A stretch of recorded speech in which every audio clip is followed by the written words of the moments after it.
Yo, what up guys, Brief5D here, and this is the champion guide for Candraphon, a legendary champion in Raid Shadow Legends from the Demon Spawn faction.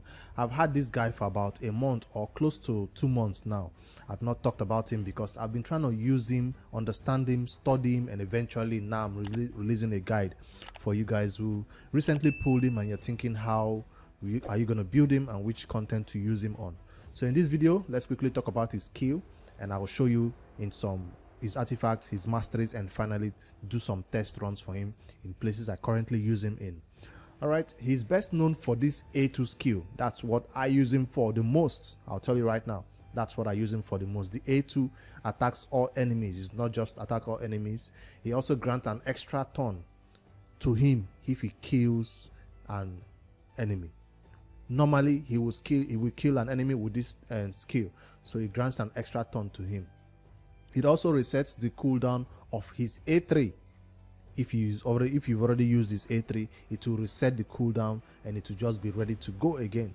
So that's an awesome one right there. So if he does not kill an enemy, the reset of the cooldown will not happen, and also he will not get an extra turn. That's something you should know. Alright, for the A3 though that is being reset, it places a bunch of buff on this champion. Perfect Veil, increased attack, increased speed, increased crit damage, anything to just make him hit really hard. So most people, when you're using this champion in PvE, I'm talking about in dungeons, in Doom Tower, you might want to place this skill first, so you can increase all this bunch of stuff before you go in for the nuke with the A2. That's the ideal way people should be using this champion.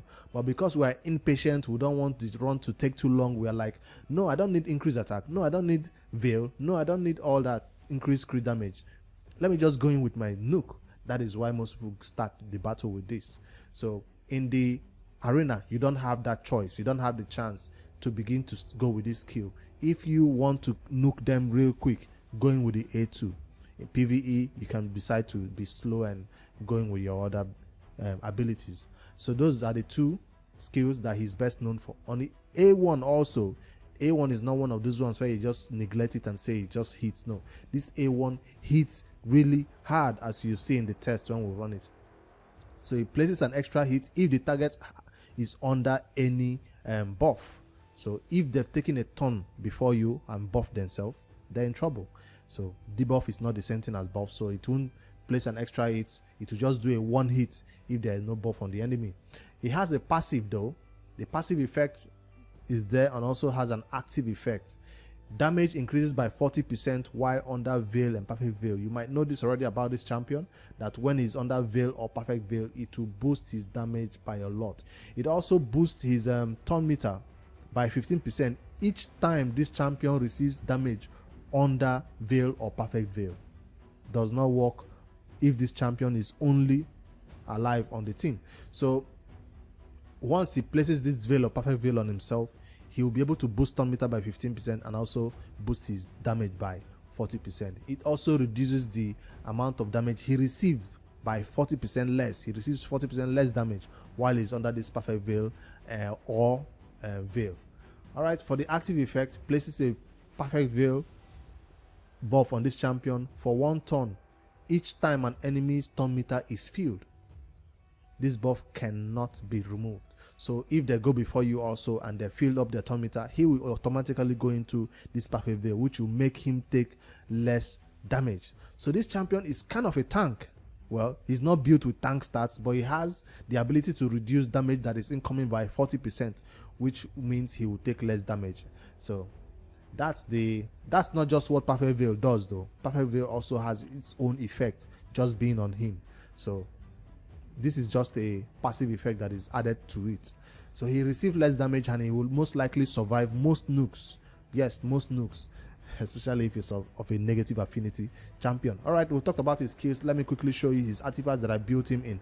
Oh, before we finish the artifact, he has an aura of increased attack in arena battles by 33, which means this is not going to be useful in dungeons or Doom Tower, but it will be useful in arena if you want to put him in the leader slot to do extra damage. Alright, artifacts, I used Savage on this champion. I've seen him being used in what do you call this set now? Crew sets. I've also seen him being used in there's one more I'm trying to think about. Let me scroll through it. Savage, Crew, and where is it? It's not an endgame gear. I forget the name of this set.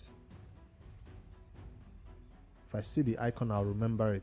Crit damage set, yes. Crit damage set, Crew, and Savage set. Also, I see some people also using this champion on this one that allows him to, place an unkillable on himself. Where is it? Swift Parry. Yes. So I had the option of building this champion in Swift Parry. Yes, I had good Swift Parry set to put on him that will give him good crit damage, and has a, what's the work of Swift Parry again? 50% chance of going unkillable when hit with a fatal hit. So that should have given him an extra chance to stay more alive and do more chaos in the battle. So if you do have enough of this set, he will be awesome for you. If you do not have enough Savage set, so Swift Parry is awesome for him, Savage is awesome for him, Cruel, you can mix them up in terms of Cruel and Savage.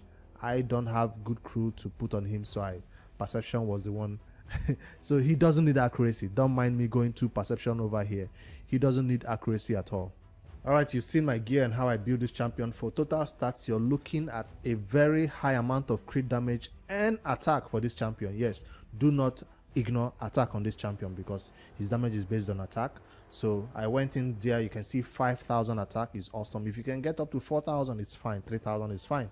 But make sure your crit damage is above 200 at least. Above 200 is awesome. So I was able to get up to 250. And then this will be boosted by 30% from the passive or from any other champion that you have there, and plus the extra 40% increased damage that he can do from it. So crit rate 99%. If you can get up to 100, good for you. So those are my total stats. You do not need accuracy on this champion. I did not focus on resistance on this champion, and no, just attack. Speed, it's not that slow. Yes, this is not a champion that I wanted to be slow. So I wanted him to be fast enough to maybe boost that turn meter a little bit by 15%. So I did focus a little bit on speed. If you can go up to 180 for more crit damage, maybe, but I didn't want him to be slow because I'm going to be using him outside arena.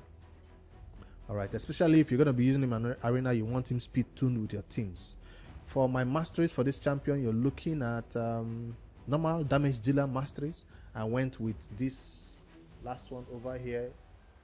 Is Hem Smasher, so 50% chance of ignoring defense. So that's what the whole Savage set is all about, ignoring the enemy's defense. So that's what I went for there. So most people, I seen some people even going for, what do you call this one, this flawless execution to increase more crit damage. But you don't need that more damage on this champion because he already does too much damage. So I don't think you need extra crit damage. Instead, you need more ignore defense. Why did I go to the defense tree? Is because of that A1 that hits extremely hard. Whenever it's not even his turn and he gets hit, he has a chance to counter attack if he loses 25% off. When this champion loses 25% of his max HP, so he can counter attack anybody that goes first and hits him too hard. There is something you see here coming down here. It's something I usually don't select on most champions or most nukers that I build. Is this opportunist increases damage inflicted on targets with stun, sleep, fear, through fear. So normally I don't select this because I don't look towards putting all this on champions. But because I know I'm going to be using this champion with a Prince Kaima that will be putting people to sleep before this champion nukes, I decided to select this one this time around.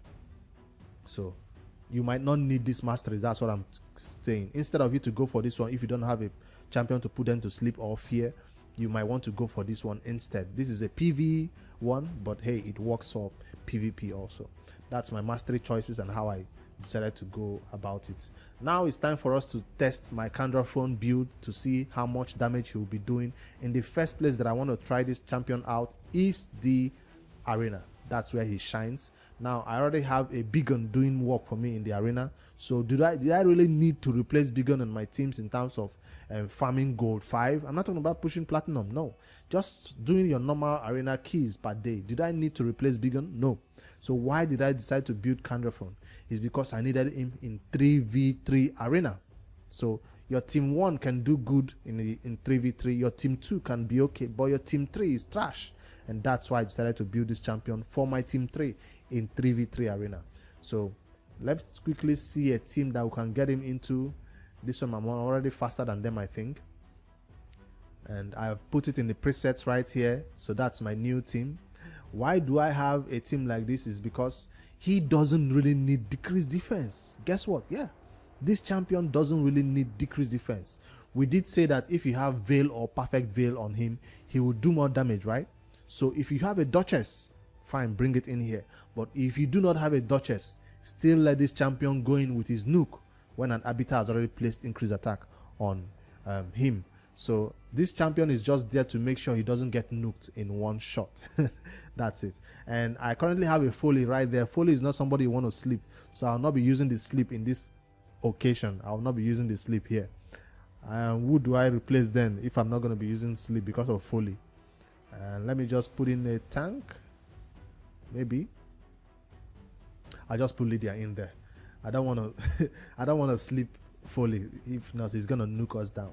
So Osuga Warcaller is just there to soak in the damage in case they're faster than us. Yes, because most teams can be faster, and I don't want my team going down. I want a tank to soak up the damage, and that's why he's there. Arbiter boosts, decrease defense, and weaken. I'll put it in 1 speed so we can see the... Are we going to get nuked? Oh, shit. All right. We currently have, what do we... Increase attack and Veil. Because they did boost their atometer to full, we get a perfect Veil on us. So I'll be doing it in 1x speed. I'm not going to hit them, but instead I'm going to protect my guy in case this Foley goes first before me. But I guess this time he's not going first before me. All right, it's time for the moment of truth. Let's see how much damage my Candraphon in 250 crit damage and 5k attack can do with all the buffs. Well, he doesn't have increased crit damage on him right now, but let's just see. With only increased crit rate and 40% damage boost, I'm talking too much. Let me just hit the go. 115, 165, 190. It works. So mission accomplished. The entire purpose why he's on the team is to, you know, like nuke stuff, and as long as he can get the job done, you can see him, he did get the job done. Nobody survived. Fully survived because he had unkillable. Without decreased defense on the enemy, he was able to get it done. So that's what I love about him. My big gun, if I do not have decreased defense on the enemy, my big gun might not be able to nuke them. I also like this champion because I selected the mastery that allows him to do more damage if the enemies have shield on them, right? So most times I'll let them have the shield and I do more damage, or I let Prince Kama knock off the shield and I do more damage, whatever the case may be. So I'll go in with this team again and see. This time there's no Foley here, so my Prince Kama can come in. So a 12% increased damage if they are slept is what I'm looking forward to doing to them this time. Hopefully they are not faster than me. I am faster. And sleep, success. But the Arbiter is the only one that always goes first, so she's faster than everybody else. So I understand why she's awake already. So without decreased defense, how much damage can I do to this team? Oh, I don't even have what do they call this thing? Perfect Veil on my enemy, on myself this time around. But let's see how much damage you can do to them. Boom. I wasn't able to take them down. Well, this, what's her name? Skullcrown would have gone down, but she has unkillable on herself right there. Well, let's see if we can still survive this. I'm doing it 1x speed, so we see how it goes. Woo! He survived. He's under Veil now. I'll reset my skills and go in for the nuke. Oh, I'm already provoked. I can't even use my skill.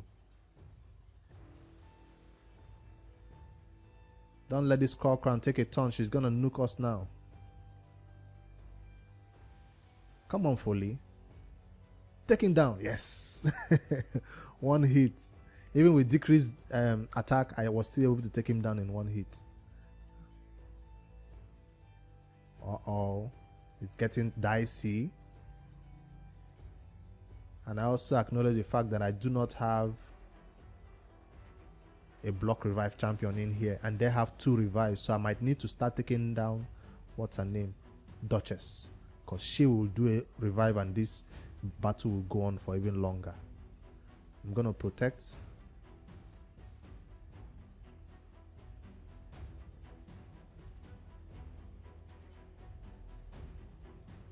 I don't want that decreased attack on me again. I want increased attack, and I want my nuke to be available. Slept. My nuke is available. Hopefully we can take them down this time now. Hopefully.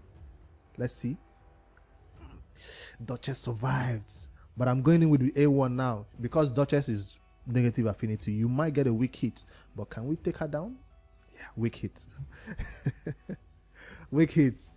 It's awesome though that you can take them down and have your skill reset, and Abita will bring her back up.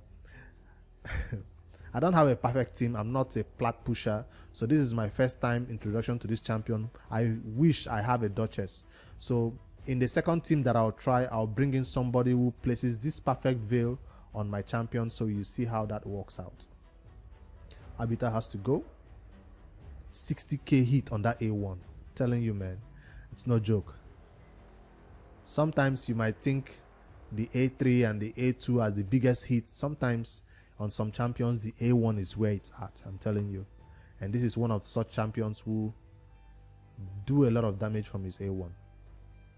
I'm gonna kill this ice in one hit now. I said it. He had a buff on himself and I hit him twice. That's why. Ooh. My camera can also nuke. Alright, that one took a little bit longer, but at least you've seen what it's like to have this champion in battle. The next team that I wanted to try out is, I don't want to go against the tank team. Well, the next team that I put him together in is this one. A tank team like this. Let's say they are faster than me, right? They have Abita, they have all that, they have Tronda, and I feel like I'm gonna die or they're gonna be faster. I don't want to die in first hit. I might put him together with a tank team like this. So if they are not able to nuke us in the first go, he will go under perfect veil, and Osoga or Color will protect him, and hopefully we'll get a heal coming in right there from my other champion. Let's put it on manual. We might have our I forgot about Warlord. I totally forgot about Warlord. But hey, our A1 will still do a lot of damage. The first person I'll target is this Abita or Tronda. Let me target the Tronda, because I feel like she will be easier to kill. Yes, 50k hit, she's down. So at least now I'm safe. Well, she's back up, but I know at least she missed a ton. So that's what I'm going to be using this champion for. He works in tank teams. That's what I'm trying to test out right now. Yes, put my skill on cooldown, no problem. I will troll you until I can target your Abita and take her down, and then you're done. I'm just waiting to get my A1 off on the Abita, and woo! I didn't bring a reviver. Well, so I guess it's not gonna work out the way I tend to. I should have killed this Abita first, maybe. But hey, against tank teams or in your tank teams, he will work the same way if you can keep him alive. Maybe even if I don't have full tanks like these dudes that I'm currently using here, it's still gonna be difficult to beat this team. They're gonna troll you, stun you and all that, but he was just there to make it a little bit faster, and when he's down, it's kind of hard to make it faster. But hey, I should have targeted the Abita. Maybe it would have been a better run right there. So once the Abita is down, everybody else really goes down to the rest of the team. Do I want to try it again? No. Let me quickly refresh. Maybe I can do one more run, and then we head over to the dungeons and see what happens there. This is also a weak team, but hey, we'll try it and just, you know, flex on them right now with this dude that can one-shot the entire wave that I currently have. I'm not going to be trying any 3v3 because I feel like that one is a little bit more. And boom. I love it. He has unkillable. You can kill him.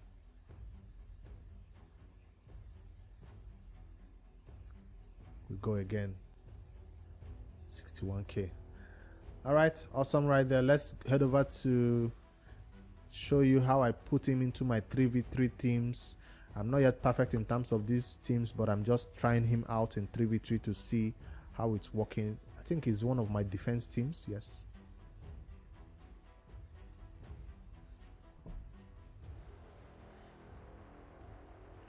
I put him in a defense team with, where is he? Yeah, right there in my second team. That's my what do you call it, tank team that I'm talking about. That's why I put him, because Bigon is already doing work at that top team. Maybe I can put him also with Prince Kaima team, so he can also do work right there. But I felt like that team will not be fast enough. That's why I put him with the other team that can protect him from the first hit at least. So it's not, nobody has shield sets else. That would have been even better to protect him. So that's why I have him. All right, the next piece of content that I wanted to try out for this champion, as we all do, when a champion has AoE like this, you want to find out if he can actually do brutal solo, right? Let's find out if he can actually do brutal campaign solo. All right, so let's head over to the campaign and see how much damage he can do there, or how fast he can do it. That's what campaign is about, how fast he can do it. So I didn't put it on manual. He's gonna do, okay, he's doing the right skill, going in with the A1. He didn't clear the first wave in one hit. He reset his skill. He's going with the A1. He doesn't have it ready. So I thought he will always be resetting it and have the AoE ready at all times, but hey, it's not that bad. How many seconds? 25 seconds? No, it is bad. So I guess if with some mastery changes he can reset some skills and go in, and this is a good time though. It's not that bad compared to other Nukers who don't have AoE or who do single targets. So if he's the only champion you have built, I guess he can help you in campaign. All right, the next place I wanted to try this champion is the dungeons, because we do need wave Nukers, good wave Nukers in the dungeons, especially if you're doing, he can solo Mino, I guess, if he's in lifesteal, but he's not, so he will not be able to do it alone. I'm going to try it on dungeon 20 because it's positive affinity right there, and I've already put this team together to see this small demonstration of how he can, right there. So he's the Nuker right there, and I put in Rector Drought because I do not have a Duchess, so he will be doing the Veil or Perfect Veil for, or she will be doing the Veil for him right there to boost his damage, because you really need that. I didn't bring in an increased attack. Oh damn. Maybe he can boost himself. I'll let him boost himself. Oh, did I turn off his skills? Let's see if she can boost him. Yes, she has the Veil on him. So he went in with his A1. I mean with his an AoE nuke right there, because she already had the Veil for him. He will now do his other skill right now. I'm still seeing which skill he's gonna do next. He went in with the A1. So he will be the Nuker, the only person that will be clearing the wave, I guess. But he didn't do it in one hit because he didn't have increased attack. Alright, I'll try it in the second wave. Let's set it up better for the second wave. When Prince Kaima resets everybody's skills, let's see the real damage in the second wave. Prince Kaima doing the resets. Rector Drought, decrease defense and weaken has been placed, and Veil, Perfect Veil has been placed. I still don't have increased attack, so what do? Do I go in for the increased attack? Yes, I'll try it. Let me just go for increased attack and increase and crit damage and see what happens. Hopefully he's not targeted though. Oh, I can still put them to sleep.